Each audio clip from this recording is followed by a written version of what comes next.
Edward Eggleton was a man of delightful contradictions. Standing at an unassuming 5'8", he carried himself with an air of exuberance that made him seem taller than he actually was.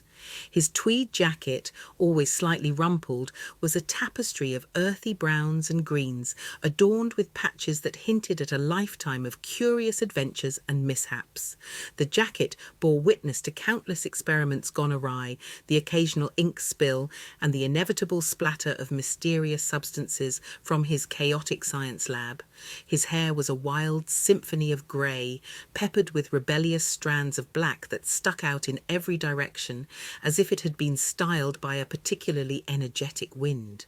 It seemed to embody his personality, untamed and full of life. His spectacles, large and round, perpetually perched on the bridge of his nose, often slipped down, giving him a perpetually startled expression, as though he had just emerged from the depths of a particularly perplexing scientific conundrum. Edward's face was a canvas of expressions. His wide, expressive eyes sparkled with mischief and wonder, reflecting a mind always racing with ideas. A pair of bushy eyebrows danced above those eyes, capable of conveying a range of emotions, from exaggerated surprise to wry amusement, often finding themselves in a state of animated motion as he spoke.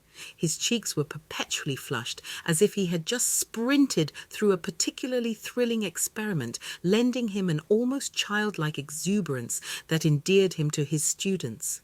His hands were an extension of his curiosity, calloused and stained from years of tinkering with gadgets, mixing volatile concoctions, and flipping through the pages of well-worn textbooks.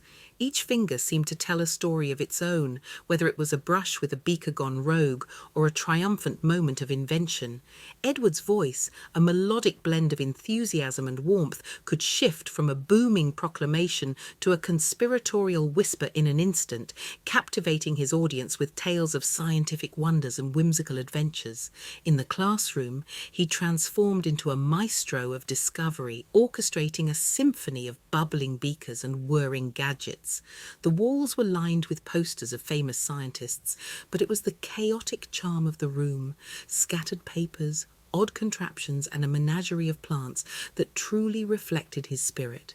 Edward Eggleton was not merely a science teacher, he was a guide through the extraordinary, a bridge between the mundane and the magical, inspiring his students to see the world through a lens of curiosity and creativity.